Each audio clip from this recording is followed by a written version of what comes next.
Hello and welcome to Market Moments with George. This is George Kitao, investment strategist with Four Oaks Financial. In the heart of the current global economy, three potent forces are shaping the narrative: a looming commercial real estate crash, shifting business landscapes, and the surging American national debt. It's no secret that the commercial real estate market is teetering on the edge. As regional banks grapple with the pain of plummeting stocks, the commercial property sector in the U.S. faces potential defaults amounting to a staggering $700 billion. These defaults, exacerbated by the pandemic and rising interest rates, are pushing landlords into a corner. But the real victims here could be regional banks, which are 4 times more exposed to commercial real estate loans than their larger counterparts. Banks are now scrambling to reduce their exposure, selling off loan portfolios and avoiding new commercial real estate loans.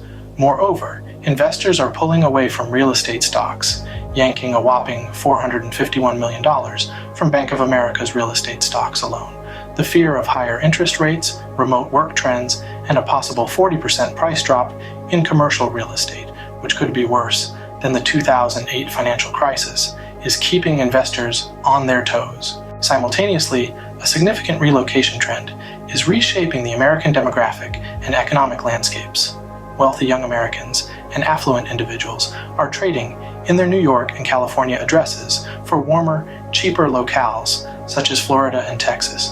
The lack of income tax in these states is a compelling incentive, not only for high earners, but also for major companies shifting their headquarters. This mass migration is reshaping real estate dynamics and fueling a rise in property prices, particularly in luxury markets like Miami. But as these trends unfold, another economic behemoth is lurking in the shadows: the American national debt, now exceeding a monumental $32 trillion. If this trend continues, the national debt could double in the next decade, posing a significant threat to the economy. The current budget deficit stands at over $1.4 trillion, and with government debt surpassing 120% of GDP, the impact on economic growth is hard to ignore. In a nutshell, the commercial real estate market is in a precarious position. Businesses and wealthy individuals are flocking to tax-friendly states, and the American national debt is skyrocketing. These three intertwined phenomena are not just shaping the current economic narrative, but are also setting the stage for the future. As the situation continues to evolve, only time will tell what the long-term implications will be. Take control of your financial future. Contact me today.